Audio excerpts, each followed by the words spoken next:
Ladies and gentlemen, it is your Raw wrap-up. I am Mike Sorg at Sorgatron on the Twitters here in Pittsburgh, PA in the Mayhem Studios, ready to talk WWE Raw. Oh boy, we're going to have a lot of fun. Shout-outs to our friends supporting the shows, Slice on Broadway at sliceonbroadway.com. Check us out at prowrestlingtees.com/WMS. Sorgatron Media Services, if you have a video or podcast thing, go to sorgatronmedia.com. Hit us up on the contact form. Maybe we can help you out with a project.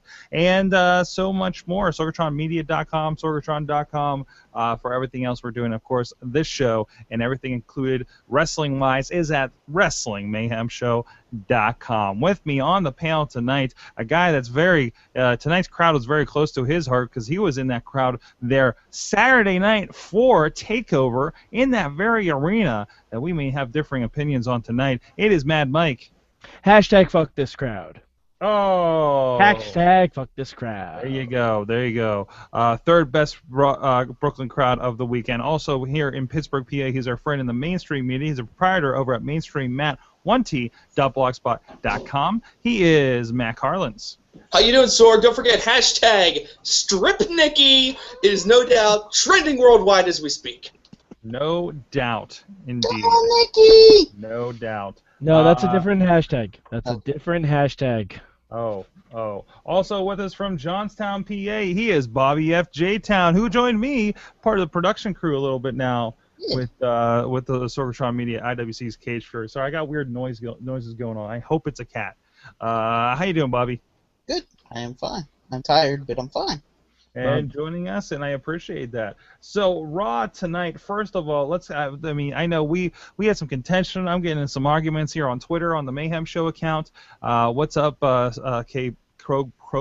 I can't remember his name. Kroger Baker. Kroger Baker. Thank you. Because I know he's popped up a bit before. But anyways, but yeah. So we had a Divas match, which I didn't think was that bad. It was the 6 Divas match, which, let's be honest, this is usually the time to check out. But I thought they were doing great. And when the crowd was crapping on them, they even stepped it up a bit. But it's already, of course, I think too late. The crowd had gotten away from them, right? They were doing the wave, which WWE I think is making a big mistake by showing that. I don't know if the people in charge of that part of the production don't know that's a bad thing and you should encourage that part. You know, much like they already had to take somebody out, as Mike was telling me Saturday night for throwing streamers after we showed that in Japan. And then he was allowed back in though. That's good. That's good. Yeah. That's why everyone turned around during the main event TakeOver, because the guy was allowed back in.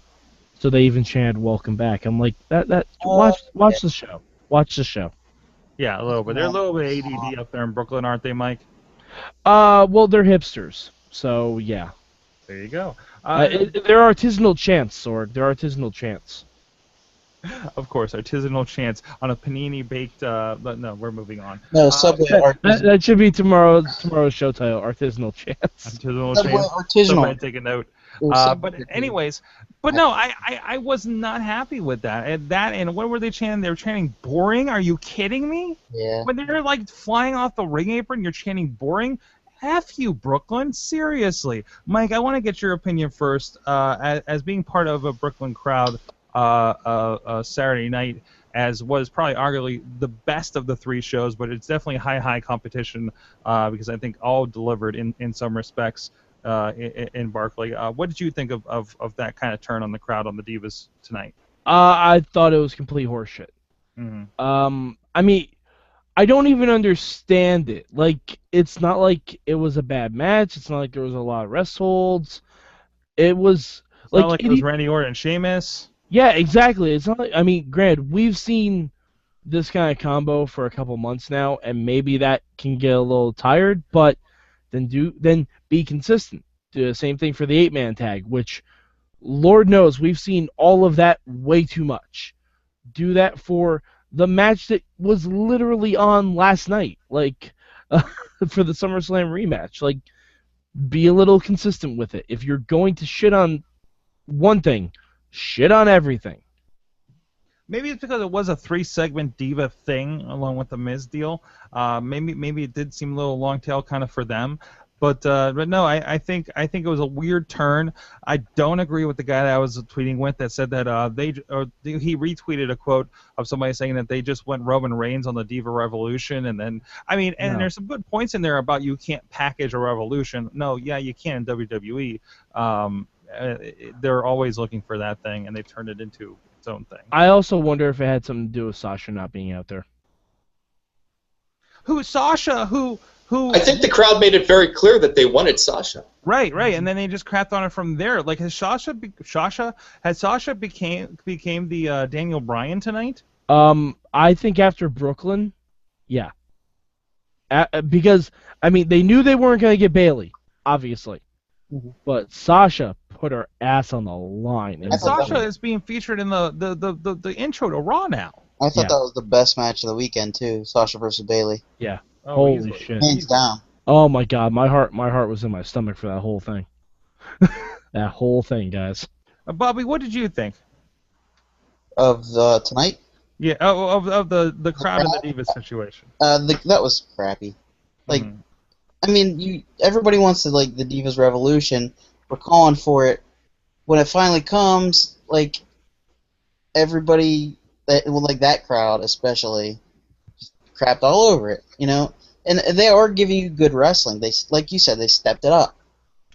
So why not pay attention to the match? Like we said tonight, not like it was Sheamus and Orton for the 500th time. Which we still got. Still got at the end of the 8-man tag. We still got, but again, it was kind of packaged to be a little more entertaining in the 8-man tag. I'm cool with that. I'm all right with what they did there. It was fun. It was a fun night. It was fun. There's a lot of new stuff. It was Matt. I want to make sure I don't move on before getting your opinion on this because I know we need to address that you are pushing the Strip Nikki movement very Thanks for supporting the hashtag Strip Nikki movement, Sorg, and everyone go seek that out so you could sign my very important petition on Wrestling Mayhem that the Wrestling Mayhem show has put up on the change.org petition page. I want to make a note cause that we can all get behind. Wrestling Mayhem show did not put up or endorse this mode of change making, I guess. I want somebody to beat her for this. Of course you didn't, Sorg. All right. The only thing I wanted to say about the Divas match tonight is that this really doesn't have anything to do with the. Well, it can always have something to do with the people in the ring, but it's more a failure of creative. They've got these 9 girls going in circles for a better part of 2 months, and I think eventually you kind of have to give the fans a direction, direction. They won't even direct you who to cheer and who to boo, Sorg. They barely nudge you in the direction of booing the Bellas. Yeah, there was everything else is just kind of like do whatever you want. There was an interesting thing that was brought up. I forget which one of you guys in the hangout tonight said that. Do you notice that the Bellas are heel against these girls, but then they're face against the against Team Bad. Team Bad. Yeah, that's weird. It's completely awkward. Yeah, a little bit. But see, the thing is, I know they don't want AJ to have the Divas title record anymore. But you know what? Have that be the storyline. Because guess what? One of the last things AJ did on TV, when she won a Slammy, she said there are so many girls from NXT coming up, and I hope they take over. I think she even shouted out Sasha, Charlotte, and probably Bayley, not Becky at that point. But she shouted them out, and have Nikki saying, "And where is AJ now? She's gone." Play into it. Steer into the skid, if that's what you're going to do. And then you can have someone like a Charlotte or a Becky or a Sasha try and step up and take that mantle. And they can push women's wrestling. Which is kind of what they did with Daniel Bryan. Exactly. So I don't, and again, as we've discussed, I think Steph and Trips get it, and they know exactly what's going on. But it's not just them. You know what I mean? Well, yeah, this isn't their product. There's a reason their product was shown on Saturday night. There's a reason Saturday night has a whole different flavor than the rest of the weekend, because even that big a show probably didn't have as many hands on it as Raw or SummerSlam. So, easily, especially something that big. Somebody's birthday hands. What? Or somebody's birthday hand. Somebody's birthday hands. We got you, Sting, so he can job. WCW can be even deader than he's gonna be. Like Sting is the most high-profile jobber in a long, long time, guys. But anyways, ever since Scott Steiner. But anyways, what else happened tonight? TNA. Jon Stewart. What? TNA. You're talking about Bully Ray returning to the WWE? I mean, and Ric Flair and Sting. They had two Hall of Famers on tonight's work. They did, actually. They did. Three. They did. Three. I forgot Devon's in there too. Where was Christian? Yeah. I wish they showed the commercial where Christian's going to be on the Stone Cold podcast. Yeah, I was thinking about that. I was trying to remember if that was tonight or not. Yeah. So I think it's interesting that you make that correlation that this is TNA. But anyways, no. Dudley's a really cool surprise. I think it's shoring up for this Dusty Rhodes Memorial Tag Team tournament that's going to be going on with NXT. They said it was star-studded, to which I'm thinking, well, what stars are they going to put in there? And I think introducing the Dudleys tonight were a step towards that.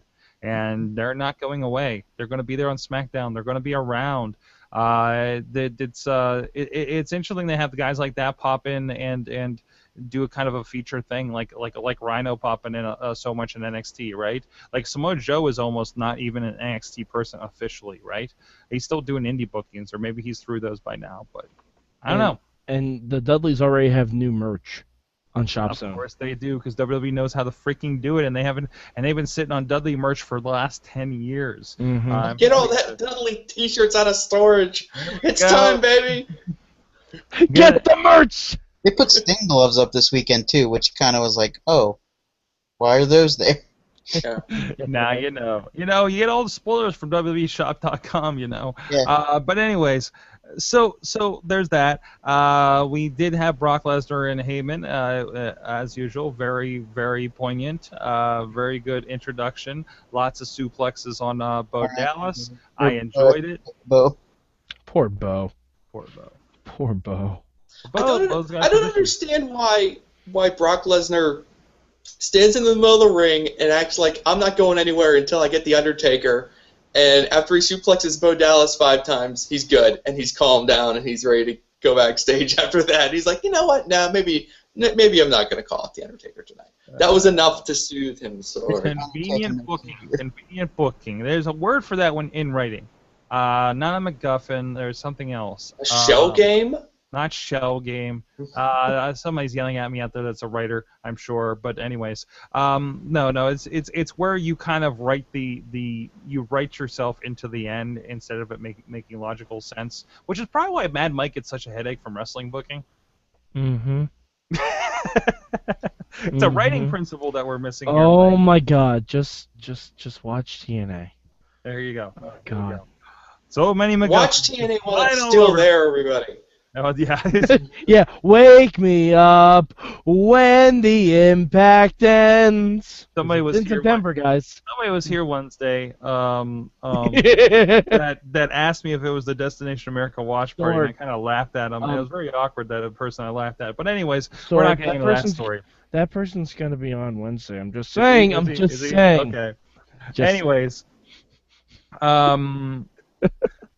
Jon Stewart. We should talk about Jon Stewart. We should talk about Jon Stewart right now, and as clear if I'm going to edit that part out. It's awkward. It's awkward, but it works, and we had a reason to put. Awkward in a storytelling sense, or? I think a little bit. Like Jon Stewart, I think it makes total sense. I thought it was very, very clean, very simple. Sometimes the perfect way out of a complex situation is the simplest way. So you say, why do you do it? Have one reason, a very simple reason, no matter how ridiculous it sounds, and even if by the end Jon Stewart's like, you know what, it really conveyed the fact that, I got caught up in the heat of the moment, and I probably should not have done that. But it also like ties in the fact that Jon Stewart is a wrestling fan. Mm-hmm. Right. Right.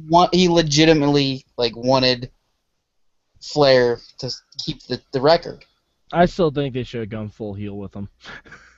Full heel. You know what? I don't have to be on Comedy Central anymore. I'm with the authority now because I know what's best for business. And it's not John Cena tying Ric Flair's record. I like the idea, but there's always a chance of him coming back and wanting to get revenge on John Cena in like those off months when they can experiment a little bit, maybe. Like maybe that'll be the Christmas special is Jon Stewart's revenge. Who knows? Like I feel like Jon Stewart's gonna pop up more often than you think. Like Jon Stewart's gonna pop up as much as Mick Foley does. I think anytime they're in the tri-state area, if you don't think he's not gonna be at that show with Brock at Madison Square Garden, you're kidding yourself because he's gonna be there. He is just because he is, right? And I'm sure he's not even asking for that much money to be there. He's just like, hey, can I get a T-shirt? So, do you know what I want to see? Like Jon Stewart's on like indie booking levels right now. We're like, let me come in for $20 and a hot dog trips, please. You know. I want to see. And I'll take an AA. You know. I want to see Jon Stewart get inducted into the WWE Hall of Fame by Donald Trump. He's gonna get in the celebrity ring now. Yeah, he's gonna he's gonna be in the celebrity ring. Lock. This like horrible idea just entered my head that what if Donald Trump like does become president? One, God help us, and two, then they try to induct him in the celebrity wing of the Hall of Fame. Trump Schwarzenegger. Well, Trump's already in there. Is he already? Yeah, I was there. Oh. That was WrestleMania 29. Oh wow. Oh wait, was? Yeah.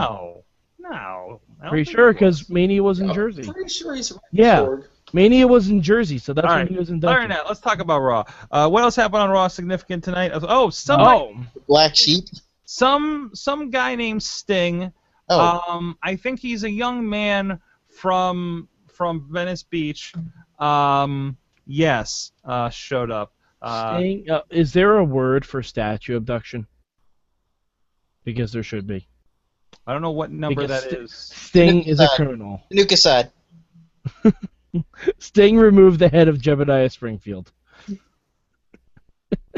Finally, after all these years, I think it is interesting. WWE is definitely, if you couldn't tell tonight, very much banking on nostalgia. I think that's okay, but they're also doing enough for bringing people up. I think. You know, we are getting our Cesaro and Owenses, but we're also getting this. It's an interesting mix, right? And we do get time to. I mean, if you can't get pissed at them saying, "Well, there's all these older guys, nothing's happening, nobody's growing." Well, what did Seth Rollins just do in the last year? You know, so I think I like the mix. I like the idea of Sting at Night of the Champions. It gives a nice buzz to it. And I love the idea of just Seth Rollins running through legends at this point. Quote unquote beating Brock Lesnar, now John Cena, now this. Remember when like Edge just had bragging right after bragging right, and he was swarmy and through the whole thing. Seth Rollins is I consider Seth Rollins better on the ring, not as good on the mic as Edge, but I really think he is that next Edge rated R type character. In his deviousness and always ekes away with the belt, and I think he's been doing such a superb job in freaking delivering it in the ring. You know who I'd love to see after this whole Sting thing? I know he's just doing house shows. Vader? Jericho. I'd love to see a Jericho. Jericho for a one-off, like a one-off pay-per-view, or like a actually Jericho versus Rollins at that MSG special would be perfect. That'd be amazing. Jericho comes in and he wants to save us from Seth Rollins. Yeah. He comes in right before that MSG show, so you get Brock on that show, and you get a world title match. Yeah, that sells it. That sells the network right there. And Jericho doesn't have to break his house show deal. I like it. I dig it. So, anything else from tonight you guys want to touch on before we get out of here? New Wyatt family member. Mm-hmm. New Wyatt family member. Holy crap! He's like the super Bray Wyatt. And he's the black sheep. He's the Rosebud Spartan. Spartan Rosebud. That's true too. Yeah, he is. Put those videos next to each other, right?